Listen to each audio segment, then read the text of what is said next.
Ce reportage de la chaîne CBS vient de provoquer quelque effroi auprès des téléspectateurs américains. Michael Gregg est un expert en piratage informatique. Armé d'un simple ordinateur portable et d'une balise Wi-Fi, il s'est installé au cœur de Central Park à New York et montre comment il peut pirater les téléphones de tous les passants autour de lui. En pénétrant à distance le mobile de cet homme, il va rechercher l'historique de ses achats sur Internet et obtient son numéro de carte bancaire.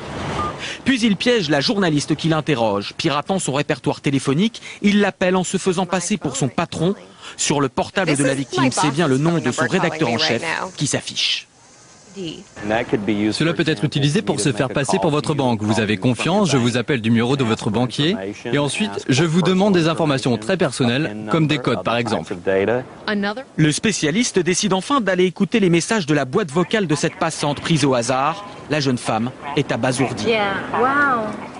Aujourd'hui, les portables multimédia appelés smartphones ont le vent en poupe. Il s'en est vendu 55 millions dans le monde cette année. Mais contrairement à ce que l'on croit, un smartphone n'est pas simplement relié à Internet. Ce sont tous les smartphones appartenant au même opérateur qui sont en réseau entre eux. En France, par exemple, un portable de Lille communique en permanence avec un autre à Marseille, même si leurs interlocuteurs ne se connaissent pas. Et c'est ce large groupe de portables qui est ensuite relié au réseau mondial Internet. Dans la banlieue de Washington, Trevor Hawthorne, un autre expert en sécurité informatique, tire la sonnette d'alarme. Les smartphones permettent aussi de pister très facilement la position de leurs utilisateurs. Exemple avec cet inconnu que Trevor a identifié sur un jeu en ligne. De son simple bureau, l'expert va pouvoir reconstituer tous les trajets effectués par cette personne durant les 30 derniers jours.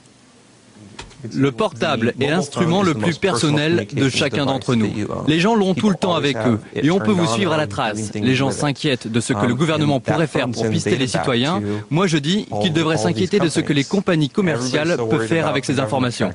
Pour se protéger, les spécialistes donnent 3 conseils. D'abord, ne pas craquer son téléphone portable en changeant d'opérateur ou en téléchargeant des logiciels illégaux. Ensuite, ne pas ouvrir des mails ou des sites inconnus. Enfin, faire attention aux jeux en ligne, surtout ceux auxquels jouent vos enfants.